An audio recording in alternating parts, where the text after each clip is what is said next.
हाँ जी मैं ਜਿਹੜੇ ਆਪਣਾ ਬਾਹਰ ਆਪਣੇ ਸਾਡੇ ਗਏ ਨੇ ਜ਼ਿਮੀਂਦਾਰ ਭਰਾ ਜਾਂ ਹੋਰ ਵੀ ਉਹਨਾਂ ਵਾਸਤੇ ਇਹ ਹੈ ਕਿ ਜੇ ਤੁਹਾਡਾ ਉੱਥੇ ਮਤਲਬ ਕੰਮ ਸਹੀ ਨਹੀਂ ਜੇ ਤੁਸੀਂ ਲੇਬਰ ਵਿੱਚ ਉਹ ਤਨਖਾਹ ਥੋੜੀ ਹੈ ਪਾਕਿਸਤਾਨ ਆਓ ਆ ਕੇ ਆਪਣਾ ਡੰਗਰ ਵੱਛਾ ਰੱਖੋ ਉੱਥੇ ਟੈਨਸ਼ਨਾਂ ਦੇ ਨਾਲੋਂ ਇੱਥੇ ਅਲਹਮਦੁਲਿਲਾ ਬਿਹਤਰੀ ਠੀਕ ਹੈ ਅਗਰ ਤੁਹਾਡੇ ਕੋਲ 2 4 5 ਡੰਗਰ ਵੀ ਨਾ ਸ਼ੁਰੂ ਤੇ ਵੀ ਤੇ ਫਿਰ ਇਨਸ਼ਾਅੱਲਾ ਆਸਤਾ ਆਸਤਾ ਅੱਲਾਹ ਤੁਹਾਨੂੰ ਉਹਦੇ 'ਚ ਬਰਕਤ ਦੇਗਾ ਡੰਗਰ ਤੁਹਾਡੇ ਕੋਲ ਦੇਸੀ ਵੀ ਹੈ ਵੇ ਉਹਨੂੰ ਟੀਕੇ ਰਖਾਓ ਨਸਲੀ ਠੀਕ ਹੈ ਉਹਦੇ ਵਿੱਚ ਮੱਝਾਂ ਨੂੰ ਵੀ ਤੇ ਗਾਈਆਂ ਨੂੰ ਵੀ ਤੇ ਇਨਸ਼ਾਅੱਲਾ 2-4 ਸਾਲਾਂ ਬਾਅਦ ਤੁਹਾਡੀ ਜਿਹੜੀ ਹੈ ਨਾ ਆਉਣ ਵਾਲੀ ਨਸਲਾਂ ਜਿਹੜੀਆਂ ਉਹ ਬਦਲੀ ਹੋ ਜਾਂਦੀਆਂ ਅਗਰ ਜ਼ਿਆਦਾ ਤੁਹਾਡੇ ਡੰਗਰ ਨਸਲੀ ਹੈ ਉਹ ਇਨਸ਼ਾਅੱਲਾ ਦੁੱਧ ਦੀ ਪੈਦਾਵਾਰ ਵੀ ਜ਼ਿਆਦਾ ਹੋਵੇਗੀ ਡੰਗੂ ਦੀ ਜਾਨਵਰ ਦੀ ਕੀਮਤ ਵੀ ਜ਼ਿਆਦਾ ਵਧੇਗੀ ਤੇ ਉਹ ਇਨਸ਼ਾਅੱਲਾ ਪ੍ਰੋਫਿਟੇਬਲ ਕੰਮ ਇਹਦੇ ਵਿੱਚ ਡੰਗਰ ਵੱਛਾ ਮੇਰਾ ਮਤਲਬ ਬਜ਼ੁਰਗਾਂ ਤੋਂ ਲੈ ਕੇ ਸਾਰੇ ਅੱਗੋਂ ਕਰਦੇ ਹੀ ਆਏ ਨੇ ਤੇ ਇਨਸ਼ਾਅੱਲਾ ਇਹ ਮੁਨਾਫਾ ਬਿਲਕਾਬੀ ਲਵਾਓ ਜਿਹੜੇ ਗਵਰਨਮੈਂਟ ਹੈ ਨਾ ਬਾਹਰ ਦੇ ਨਸਲੀ ਟੀਕੇ ਇਹ ਗਾੜੀ ਤੁਹਾਡੇ ਸਾਹਮਣੇ ਇਹਦੀ ਮਾਂ ਜਿਹੜੀ ਦੇਸਲ ਗਾਈ ਸੀ ਸਾਈਵਾਲ ਦੁੱਧ ਜਦੋਂ ਕਦੀ 8-10 ਕਿਲੋ ਤੋਂ ਉੱਤੇ ਵਧੀ ਨਹੀਂ ਇਹਨੂੰ ਮੈਂ ਖੁਦ ਟੀਕਾ ਰਹਾਇਆ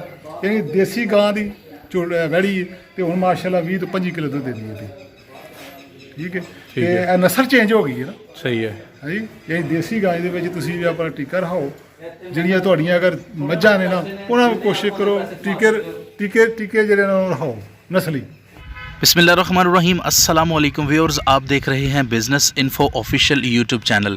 नाजरीन, बहुत से फार्मर्स ऐसे हमें मिलते हैं इंटरव्यू के लिए जो ये काम करने से पहले बाहर के मुल्क में थे, तो हम उनसे पूछते हैं कि उनका कारोबार बाहर ठीक था या यहाँ पे।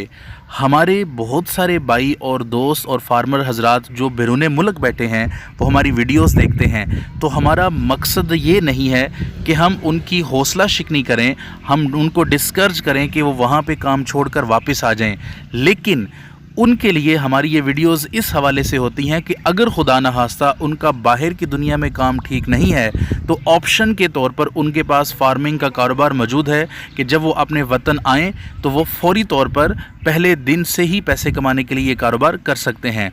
तो नाज़रीन, आज की वीडियो उन तमाम दोस्तों और भाइयों और फार्मर्स के लिए है जो बाहर की दुनिया में भी काम करते हैं, हमारे मुल्क का सरमाया हैं, लेकिन अगर उनका काम वहाँ पे ठीक नहीं है तो वो वापस आकर भी अपना काम जमा सकते हैं। तो जल्दी से हमारे चैनल को करिएगा सब्सक्राइब, साथ में बेल आइकन भी दबा दीजिएगा। तो आइए वीडियो शुरू करते हैं। अस्सलाम वालेकुम। ਵਾਲੇਕੁਮ ਜੀ ਬਜ਼ੁਰਗੋ ਕੀ ਹਾਲ ਹੈ ਤੁਹਾਡਾ? ਅੱਲਾਹ ਦਾ ਸ਼ੁਕਰ ਹੈ ਅਲਹਮਦੁਲਿਲਾ। ਕੀ ਨਾਂ ਹੈ ਤੁਹਾਡਾ? ਜੀ ਮੁਹੰਮਦ ਸਦੀਕ ਨੰਬਰਦਾਰ ਪੀਰਕੋਟ।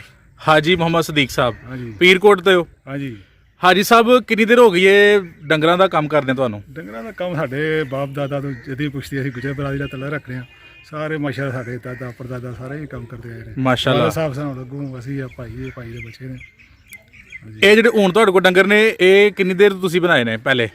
ਇਹ ਤਕਰੀਬਨ ਸਾਡੇ ਕੋਲ ਚੱਲਦੇ ਹੀ ਆ ਰਹੇ ਨੇ, ਸਾਡੇ ਵਾਲਾ ਸਾਹਿਬ ਕੋਲ ਫਿਰ ਅੱਗੋਂ ਸਾਡੇ ਕੋਲ ਆ ਰਹੇ ਨੇ, ਉਹ ਵੱਧਦੇ ਜਾ ਰਹੇ ਨੇ। ਠੀਕ ਹੋ ਗਿਆ। ਸਾਡੇ ਕੋਲ 10-15 ਸਨ, ਹੁਣ ਮਾਸ਼ਾਅੱਲਾ ਅਸੀਂ ਅੱਗੋਂ 3 ਭਾਈ ਆ, ਉਹ ਆਪਣਾ ਵੱਡੇ ਭਾਈ ਦੇ ਵੀ ਉਧਰ 15-20 ਨੇ, ਕੋਈ 15-20 ਸਾਡੇ ਨੇ, ਛੋਟੇ ਭਾਈ ਦੇ ਨੇ। ਤੇ ਬਾਹਰ ਦਾ ਵੀ ਕੋਈ ਚੱਕਰ ਲਾਇਓ? ਬਾਹਰ ਜੀ ਮੈਂ ਰਿਹਾ ਤਕਰੀਬਨ 30-32 ਸਾਲ। ਕਿਹੜੀ ਜਗ੍ਹਾ ਤੇ ਗਏ ਹੋ? ਮੈਂ ਓਮਾਨ 'ਚ ਰਿਹਾ, 1985 ਗਿਆ ਹਾਂ, 2007 'ਚ ਆਇਆ, ਫਿਰ ਦੁਬਈ ਗਏ ਆ, ਦੁਬਈ ਤੋਂ ਫਿਰ ਪਿਛਲੇ ਸਾਲ ਆਇਆ, ਹੁਣ 1 ਸਾਲ ਹੋ ਗਿਆ। ਹਾਜੀ ਸਾਹਿਬ, ਤੁਹਾਡੇ ਕੋਲ ਸਵਾਲ ਬੜਾ ਅਹਿਮ ਪੁੱਛਾਂਗੇ ਕਿ ਬਾਹਰ ਵੀ ਤੁਸੀਂ ਰਹਿ ਕੇ ਆਓਗੇ, ਇੱਥੇ ਡੰਗਰਾਂ ਦਾ ਵੀ ਕੰਮ ਕੀਤਾ ਹੈ, ਪਹਿਲੇ ਵੀ ਕੀਤਾ ਹੈ, ਹਾਂਜੀ ਹੁਣ ਵੀ ਕਰ ਰਹੇ ਹੋ। ਹਾਂਜੀ ਕੀ ਤੁਸੀਂ ਕਹਿਣਾ ਚਾਹੋਗੇ ਕਿ ਬਾਹਰ ਜਾਣਾ ਬਿਹਤਰ ਹੈ ਜਾਂ ਇੱਥੇ ਰਹਿ ਕੇ ਪਾਕਿਸਤਾਨ 'ਚ ਡੰਗਰ ਰੱਖ ਕੇ ਤੇ ਪੈਸੇ ਕਮਾਉਣਾ ਬਿਹਤਰ ਹੈ?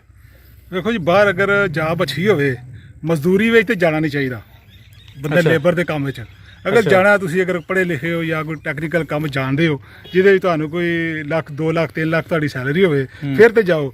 ਅਦਰਵਾਈਜ਼ ਤੁਸੀਂ ਜਾ ਕੇ ਉੱਥੇ ਦੁਬਈ ਜਾ ਕੇ ਜਾਂ ਓਮਾਨ ਜਾ ਕੇ ਉੱਥੇ ਰੇਲ ਛਾੜਨੀ ਹੈ, ਉਦੋਂ ਚੰਗਾ ਤੁਸੀਂ 2 ਸੰਡੀਆਂ ਇੱਥੇ ਰੱਖ ਲਓ, 2 ਡੰਗਰ ਰੱਖ ਲਓ, ਉਹਦੇ 'ਚ ਫਾਇਦਾ ਹੈ। ਜ਼ਬਰਦਸਤ। ਆਜੀ ਸਾਹਿਬ, ਤੁਸੀਂ ਇਹ ਨਹੀਂ ਕਿ ਨਿਚੋੜ ਕੱਢ ਦਿੱਤਾ ਹੈ ਕਿ ਅਗਰ ਇੱਥੇ ਵੀ ਡੰਗਰ ਹੋਣ ਭਾਵੇਂ ਥੋੜੇ ਹੋਣ? ਹਾਂਜੀ ਥੋੜੇ ਹੋਣ, ਉਹ ਉੱਥੇ ਬਾਹਰ ਦੀ ਮਜ਼ਦੂਰੀ ਨਾਲ ਇਹ ਚੰਗਾ ਜੀ। ਸਹੀ ਹੈ। ਹਾਂਜੀ ਕਿਆ ਅਸੀਂ ਜਿਹੜੇ ਲੋਕ ਬਾਹਰ ਸਾਡੀ ਗੱਲਬਾਤ ਸੁਣ ਰਹੇ ਨੇ ਉਹਨਾਂ ਨੂੰ ਅਸੀਂ ਡਿਸਕਰੇਜ ਤੇ ਨਹੀਂ ਕਰ ਰਹੇ, ਉਹਨਾਂ ਦੀ ਹੌਸਲਾ ਸ਼ਿਕਨੀ ਤੇ ਨਹੀਂ ਕਰ ਰਹੇ? ਹੌਸਲਾ ਸ਼ਿਕਨੀ ਦੀ ਗੱਲ ਹੈ ਕਿ ਮੈਂ 30-32 ਸਾਲ ਉੱਥੇ ਰਿਹਾ ਵਾਂ। ਅੱਛਾ। ਮੈਂ ਦੁਬਈ ਦੇ ਵਿੱਚ 6-7 ਟੈਕਸੀ ਵੀ ਚਲਾਈ ਹੈ, ਮੈਂ ਉਜਮਾਨ ਦੇ ਵਿੱਚ ਐਜ਼ ਏ ਡਰਾਈਵਰ ਇੰਸਟਰਕਟਰ ਸਾਂ, ਉੱਥੇ ਮੈਂ 4 ਸਾਲ ਜਿਹੜੇ ਜਾ ਕੇ ਲਾਇਸੈਂਸ ਲੈਂਦੇ ਹਨ ਉਹ ਤਾਲੀਮ ਦਿੰਦਾ ਰਿਹਾ। ਠੀਕ ਹੈ। ਔਰ ਜਿਹੜੀਆਂ ਉੱਥੇ ਡੇਅਰੀ ਫਾਰਮ ਹੈ ਉੱਥੇ ਵੀ ਜਾਂਦੇ ਰਹੇ, ਯਾਨੀ ਬੜਿਆ ਬੰਦਿਆਂ ਦੇ ਇੰਟਰਵਿਊ ਉੱਥੇ ਕੀਤੇ ਨੇ, ਤੇ ਉੱਥੇ ਹਿਸਾਬ ਲਾਇਕ ਜਿਹੜੀ ਵਿਚਾਰੀ ਲੇਬਰ ਜਾਂਦੀ ਹੈ ਨਾ, ਉਹ ਬੰਦੇ ਜੀ ਵੇਖਣ ਵਿਚਾਰੇ ਟਿਕਟ ਤੋਂ ਵੀ ਮਜਬੂਰ ਹੁੰਦੇ ਨੇ। ਇੱਥੇ ਵੀ ਬੜੇ ਬੰਦੇ ਨੇ ਜਿਹੜੇ ਆਂਦੇ ਨੇ ਕਿ ਜੀ ਸਾਨੂੰ ਦੁਬਈ ਲੈ ਕੇ ਜਾਓ, ਮੈਂ ਮਾਸ਼ਾਅੱਲਾ ਬੜੇ ਬੰਦੇ ਖੜੇ ਨੇ ਜਾ ਕੇ, ਉਹ ਸਾਰੇ ਖੜੇ ਨੇ ਡਰਾਈਵਰ ਦੇ ਵਿੱਚ। ਠੀਕ ਹੈ। ਲੇਬਰ 'ਚ ਕਿਸੇ ਨੇ ਖੜਿਆ, ਉਹਨਾਂ ਨੇ ਇਹ ਆਖਿਆ ਯਾਰ ਪਾਕਿਸਤਾਨ ਰਹਿੰਦੇ ਹੋ ਤੁਸੀਂ, ਜਾ ਕੇ ਇੱਥੇ ਕੋਈ ਆਪਣਾ, ਮੇਰਾ ਮਤਲਬ ਕੋਈ ਡੰਗਰ 2-4 ਵਧਾ ਲਵੋ ਜੀ, ਉਹ ਉਹਦੇ 'ਚ ਫਾਇਦਾ ਵੇ। ਅੱਛਾ ਆਈ ਸਾਹਿਬ, ਇਹ ਦੱਸਿਓ ਕਿੰਨੇ ਕੁ ਡੰਗਰ ਹੋਣ ਤੇ ਇੱਕ 5-6 ਬੰਦਿਆਂ ਦਾ ਖਾਨਦਾਨ ਪਾਲ ਸਕਦਾ ਹੈ? ਮੈਂ 5-6 ਡੰਗਰ ਵੀ ਹੋਣ ਨਾ ਚੰਗੇ ਜੀ ਤੇ ਪਾਲ ਸਕਦਾ। ਹੁਣ ਜੇ ਆਵੇ ਕਿ 5-6 ਮੱਝਾਂ ਹੋਣ ਨਾਲ ਉਹ ਕੱਟਾ ਵਛਾ ਰਲ ਜਾਂਦਾ, ਸਾਲ ਦੋ ਚ ਜ਼ਿਮੀਂਦਾਰ ਨੂੰ ਇੱਕ ਅੱਧੀ ਝੋਟੀ ਨਾਲ ਰਲਦੀ ਰਵੇ, ਡੰਗਰ ਵਛਾ ਰਲਦਾ ਰਵੇ, ਤੇ ਉਹ ਆਵੇ ਕਿ ਉਹਦਾ ਗੁਜ਼ਾਰਾ ਜਿਹੜਾ ਨਾ ਉਹ ਠੀਕ ਠਾਕ ਹੋ ਜਾਂਦਾ। ਉਂਝ ਆਮ ਜਿਹੜਾ ਨਾ ਐਵਰੇਜ ਬੰਦੇ ਨੂੰ ਉਹ 10-15 ਡੰਗਰ ਹੋਣੇ ਚਾਹੀਦੇ ਨੇ ਇੱਕ ਬੰਦੇ ਵਾਸਤੇ, ਠੀਕ ਹੈ। ਕਿਉਂਕਿ ਉਹਨੂੰ ਪੱਠੇ ਪਾਣੇ ਨੇ, ਤੁਹਾਂ ਵੰਡਾ ਪਾਣਾ ਹੈ, ਖਰਚਾ ਖਰਾਜਾਤ ਕਰਨੇ ਨੇ। ਤੁਹਾਡੇ ਕੋਲ ਮਾਸ਼ਾਅੱਲਾ ਇਸ ਟਾਈਮ ਕਿੰਨੇ ਡੰਗਰ ਨੇ? ਮੇਰੇ ਕੋਲ ਮਾਸ਼ਾਅੱਲਾ ਜੀ ਛੋਟੇ ਮੋਟੇ ਜਿਹੇ ਅਸਲੇ 15 ਤੋਂ 20 ਡੰਗਰ ਨੇ। 15 ਤੋਂ 20 ਡੰਗਰ ਨੇ। ਹਾਂਜੀ। ਅੱਛਾ ਆਈ ਸਾਹਿਬ ਇਹ ਦੱਸਿਓ ਕਿ 15-20 ਡੰਗਰਾਂ ਦੇ ਵਿੱਚ ਤੁਹਾਡੇ ਕਿੰਨੇ ਡੰਗਰ ਨੇ ਜਿਹੜੇ ਦੁੱਧ ਦੇ ਰਹੇ ਨੇ? ਅਸਲੇ 7 ਡੰਗਰ ਦੇ ਰਹੇ ਨੇ। 7 ਡੰਗਰ ਦੁੱਧ ਦੇ ਰਹੇ ਨੇ। ਹਾਂਜੀ।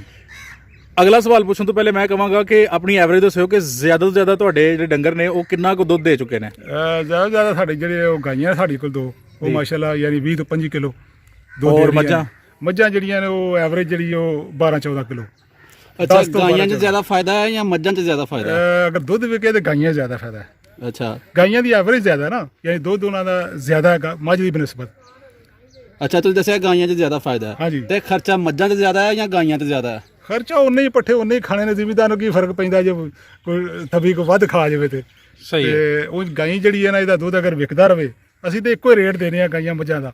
ਸਹੀ ਮਿਕਸ ਕਰਕੇ ਦਿੰਦੇ? ਹਾਂ ਮਿਕਸ ਕਰਕੇ। ਤੇ ਉਹਦੇ ਚ ਅੱਛਾ। ਆਵੇ ਕਿ ਉਹ ਠੀਕ ਹੈ ਮਾਸ਼ਾਅੱਲਾ ਗਾਈਆਂ ਜਿਹੜੀਆਂ ਨੇ ਉਹਨਾਂ ਦੀ ਜ਼ਿਆਦਾ ਫਾਇਦਾ, ਕਿਉਂਕਿ ਉਹਦੇ ਦੁੱਧ ਦੀ ਐਵਰੇਜ ਜ਼ਿਆਦਾ ਹੈ।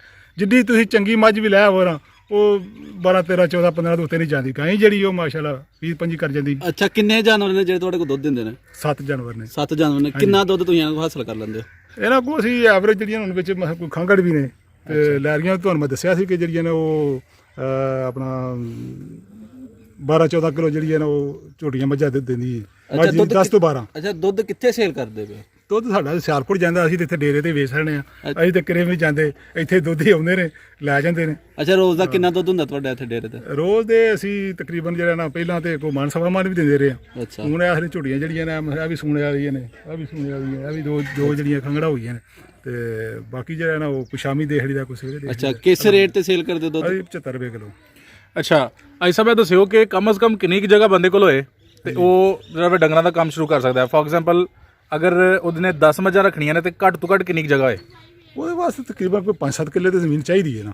ਅੱਛਾ ਦੇਖੋ ਅਸਾਂ 10-15 ਰੱਖੇ ਨੇ ਤੇ 3-4 ਕਿੱਲੇ ਜਿਹੜੀ ਉਹ ਸਿਰਫ ਪੱਠਿਆਂ ਵਾਸਤੇ ਹੀ, ਉਹਦੇ ਚ ਅਸੀਂ ਦੂਜੀ ਕੋਈ ਫਸਲ ਨਹੀਂ ਪਾਉਂਦੇ। ਫਿਰ ਕੋਈ 4-5 ਕਿੱਲੇ ਜਿਹੜੀ ਨਾ ਉਹ 7 ਕਿੱਲੇ ਤੂੜੀ ਵਾਸਤੇ ਵੀ ਜਗ੍ਹਾ ਚਾਹੀਦੀ, ਇਹਦੇ ਚ ਕਨੈਕਸ਼ਨ ਲਾਈ ਹੋਵੇ, ਜਾਂ ਤੁਸੀਂ ਐਗਜ਼ਾਮਪਲ ਸੈਲੇਜ ਬਣਾਉਂਦੇ ਹੋ ਮਕਈ ਵਾਸਤੇ ਜਗ੍ਹਾ ਚਾਹੀਦੀ। ਉਹ ਸਾਡੀ ਤਾਂ ਅਲਹਮਦੁਲਿਲਾ ਯਾਨੀ ਕਿ 20-25 ਕਿੱਲਿਆਂ ਦੀ ਵਾਹੀ ਆਪਣੀ, ਤੇ ਉਹ ਮੇਰੀ ਜਿਹੜੀ ਹੈ ਕੋਈ ਵੱਡੇ ਭਾਈ ਦੀ ਛੋਟੇ ਦੀ ਹੈ, ਤੇ ਉਹ ਸਾਡੇ ਤਾਂ ਅਲਹਮਦੁਲਿਲਾ ਸਰਸਦਾ ਜ਼ਮੀਨ ਸਾਡਾ ਗੁਜ਼ਾਰਾ ਅਲਹਮਦੁਲਿਲਾ ਠੀਕ ਹੋ ਜਾਂਦਾ। ਪਰ ਆਮ ਜਿਹੜਾ ਬੰਦਾ ਵੀ ਹੈ ਨਾ ਉਹ ਅਗਰ ਕੋਈ 5-4 ਕਿੱਲੇ ਵੀ ਜ਼ਮੀਨ ਹੈ ਨਾ, ਭਾਵੇਂ ਉਹ ਠੇਕੇ ਤੇ ਵੀ ਲੈ ਲਵੇ, ਫਿਰ ਵੀ ਉਹ 10-15 ਡੰਗਰ ਜਿਹੜਾ ਨਾ ਉਹ ਪਾਲ ਸਕਦਾ। ਸਹੀ ਹੋ ਗਿਆ। ਕੀ ਸਮਝਦੇ ਹੋ ਕਿ ਜਿਹੜੇ ਬੰਦੇ ਕੋਲ ਜ਼ਮੀਨ ਹੈ ਨਹੀਂ ਆਪਣੀ, ਉਹ ਕੰਮ ਕਰੇ ਜਾਂ ਨਾ ਕਰੇ?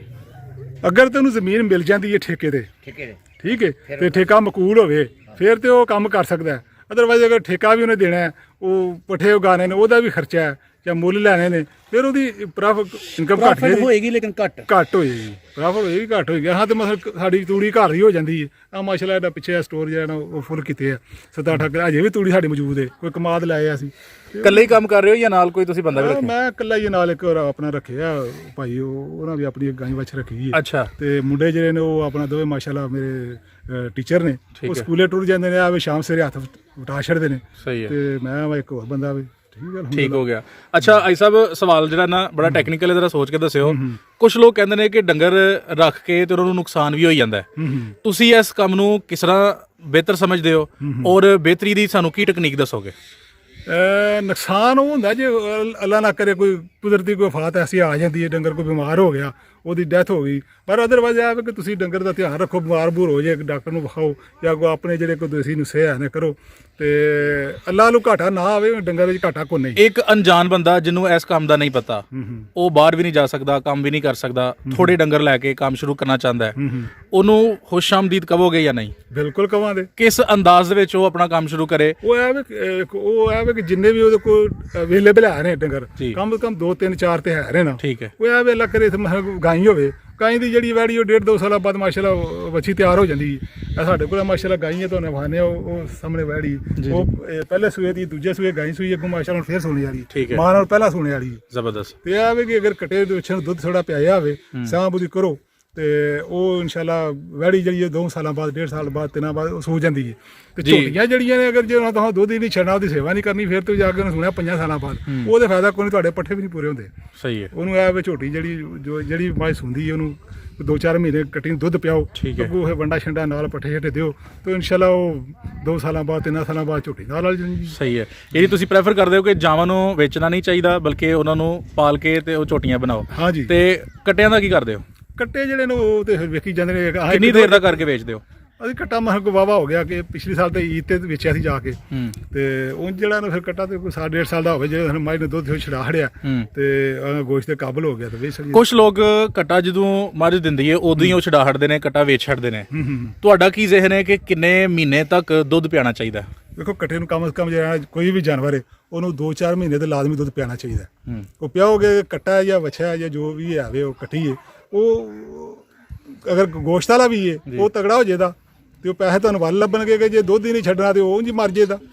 ਉਹਨਾਂ ਲੋਕਾਂ ਨੂੰ ਕਿਸ ਤਰ੍ਹਾਂ ਤੁਸੀਂ ਗੱਲ ਸਮਝਾਓਗੇ ਕਿ ਅਗਰ ਕਟਾ 2 ਥਣ ਚੁੰਗ ਜਾਂਦਾ ਜਾਂ 1 ਥਣ ਚੁੰਗਦਾ ਹੈ, ਜਦੋਂ ਉਹ 2 ਮਹੀਨਿਆਂ ਦੀ ਜ਼ਰਬ ਮਾਰਦੇ ਨੇ ਤੇ ਉਹ ਕਹਿੰਦੇ ਨੇ ਕਿ ਨੁਕਸਾਨ ਦੇ ਵਿੱਚ ਆ, ਕਿਆ ਇਹ ਨੁਕਸਾਨ ਹੈ ਜਾਂ ਫਾਇਦਾ ਹੈ? ਦੇਖੋ ਜੇ ਪੂਰਾ ਹਿਸਾਬ ਲਾਈਏ ਨਾ ਫਿਰ ਤੇ ਉਹ ਨੁਕਸਾਨ ਹੈ। ਲੇਕਿਨ ਮੇਰਾ ਜ਼ਾਤੀ ਤੌਰ ਤੇ ਇਹ ਕਹਿਣਾ ਕਿ ਮੈਂ ਇਸ ਹੱਕ 'ਚ ਨਹੀਂ ਆ। ਮੈਂ ਨਾ ਚਾਹੁੰਦਾ ਕਿ ਉਹਨੂੰ ਤੁਸੀਂ ਜਿਹੜਾ ਨਾ ਕਮ ਸੇ ਕਮ 1 ਮਹੀਨਾ ਉਹਨੂੰ 2 ਥਣ ਪਿਆਓ, ਉਸ ਤੋਂ ਬਾਅਦ ਜਿਹੜਾ ਅਗਲੇ ਮਹੀਨੇ ਉਹਨੂੰ 1-1 ਥਣ ਵੀ ਅਗਰ 3 ਮਹੀਨੇ ਦੁੱਧ ਪਿਆ ਦੋ ਨਾ ਤੁਸੀਂ ਤੇ ਅੱਗੋਂ ਫਿਰ ਬੱਚਾ ਕੱਟਾ ਜੋ ਵੀ ਆਵੇ ਉਹ ਪੱਠਿਆਂ ਤੇ ਲੱਗ ਜਾਂਦਾ, ਨਾਲ ਉਹ ਵੰਡਾ ਥੋੜਾ ਪਾਈ ਜਾਵੋ ਸਹੀ ਹੈ। ਉਹ ਤਗੜਾ ਹੋ ਜਾਂਦਾ। ਫਿਰ ਉਹ ਲੋਕ ਦੁੱਧ ਪਿਆਣਾ ਚਾਹੀਦਾ, ਜਾਨਵਰ ਰੱਖਣਾ ਚਾਹੀਦਾ, ਸਹੀ ਹੈ। ਉਹਦੀ ਜ਼ਿਆਦਾ ਫਾਇਦਾ।